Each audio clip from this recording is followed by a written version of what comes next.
പുരുഷന്മാരിലെ ലൈംഗിക ബലക്കുറവ് പരിഹരിക്കാൻ ഫ്ലവനോയിഡുകൾ കൂടുതലടങ്ങിയ പഴങ്ങൾ ധാരാളമായി ഭക്ഷണത്തിൽ ഉൾപ്പെടുത്തിയാൽ മതിയെന്ന് പഠന റിപ്പോർട്ട്.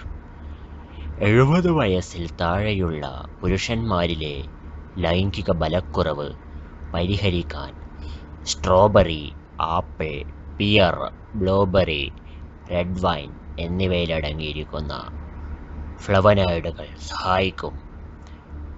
യുകെയിലെ യൂണിവേഴ്സിറ്റി ഓഫ് ഈസ്റ്റ് ആംഗ്ലിയയിലെയും യുഎസിലെ ഹവാർഡ് യൂണിവേഴ്സിറ്റിയിലെയും ഗവേഷകരാണ് ഈ പഠനത്തിന് പിന്നിൽ.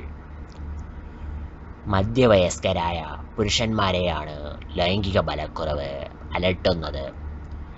ഫ്ലവനോയിഡുകൾ കൂടുതലടങ്ങിയ ഭക്ഷണവും കൃത്യമായ വ്യായാമവും ശീലമാക്കിയാൽ 21% ലൈംഗിക ബലക്കുറവ് പരിഹരിക്കാമെന്ന് ഗവേഷകനായ എയ്ഡിൻ കാസിഡി പറയുന്നു. സ്ട്രോബെറി, റാഡിഷിലും ബ്ലൂബെറിയിലും ധാരാളം ഫ്ലവനോയിഡുകൾ അടങ്ങിയിട്ടുണ്ട്. 50,000-ഓളം പുരുഷന്മാരിൽ നടത്തിയ പഠനത്തിന്റെ അടിസ്ഥാനത്തിലാണ് ഈ report. American journal of clinical ന്യൂട്രീഷനിലാണ് ഇതു സംബന്ധിച്ച പഠന വിവരങ്ങൾ പ്രസിദ്ധീകരിച്ചിരിക്കുന്നത്.